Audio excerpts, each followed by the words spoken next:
যদি তোমাকে বলি সাকসেসের দাম চোখের জল দিয়ে হয়, বিশ্বাস করবে? বিটিএস করেছিল। এই 7টা ছেলের গল্প শুরু হয়েছিল একটা বেসমেন্ট থেকে। একটা ছোট্ট রুম, একটা ছোট্ট বাঙ্ক বেড, একটা টয়লেট, এসি তো দূরের কথা, জানলাটাও ঠিকমতো খুলতো না। আরএমকে তার বাবা বলেছিল পড়াশোনা ছেড়ে র‍্যাপ, লোকে হাসবে।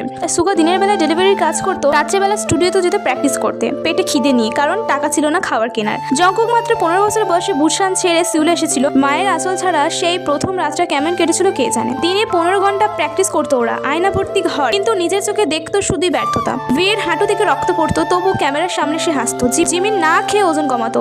ডেভির আগে কোম্পানির ঋণ ছিল 200 কোটি টাকা, মানে হেরে গেলে সব শেষ। 2015 সালের অ্যাওয়ার্ড শোতে বড় কোম্পানি না হওয়ায় ওদেরকে পিছনের সারিতে বসতে বলা হয়েছিল। ওরা সেদিন চুপচাপ বসে কেঁদেছিল। খালি পেটে লেখা গান নো মোর ড্রিম থেকে আজ ডায়নামাইট। যে বেস্টমেন্টে 7 জন দাঁড়িয়ে একসঙ্গে কাঁদতো, আজ সেই 7 জনের জন্য 7টা মহাদেশের স্টেডিয়াম কাঁদে। ইউএন এর মঞ্চে দাঁড়িয়ে ওরা বলেছিল লাভ ইউর সেলফ, কারণ ওরা জানে নিজেকে ভালো না বাসলে এই লড়াইটা লড়া যায় না। তাই তুমি যখন ভেঙে পড়বে, মনে রেখো সবচেয়ে অন্ধকার রাতের পরে কিন্তু সুন্দর একটি সকাল আসে।